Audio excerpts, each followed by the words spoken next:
সবাই বন্যা দেখতে বেরিয়েছেন এবং ভয়ঙ্কর একটি বন্যার দৃশ্য। এই জায়গাটির লোকেশন হচ্ছে কামারপুকুর থেকে বদনগঞ্জ রুট।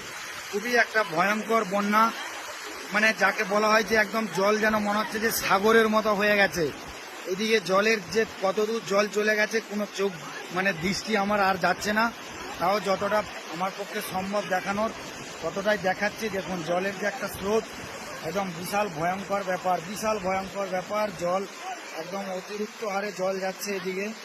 খুবই একটা জলের যে প্রভাব, সবাই বেরিয়েছেন গ্রামগঞ্জের মানুষরা, কারণ এখানে এরকম বন্যা সচরাচর দেখতে পাওয়া যায় না। এদিকে যদি দেখানো হয়, এদিক থেকেও কিন্তু প্রচুর জল আসছে, একদম প্রচুর, মানে একদম কিছু বলার মতো নয়। মানে এত বন্যা এখানে সম্ভবত দেখতেই পাওয়া যায় না সচরাচর। এদিকটা কিন্তু অনেক দূর চলে গেছে, ওই যে গাড়িগুলো দাঁড় করানো আছে কতটা পর্যন্ত কিন্তু জল, একদম জল, বিভৎস একটা সিন।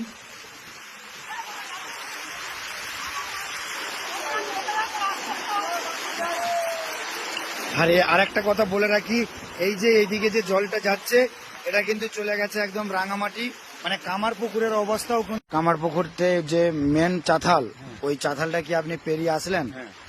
আপনি কি মানে কিসে করে পেরিয়ে আসলেন? পায়ে হেঁটে। পায়ে হেঁটে। মানে কিরকম টান ওখানটা দেখলেন? জলের স্রোত কিরকম?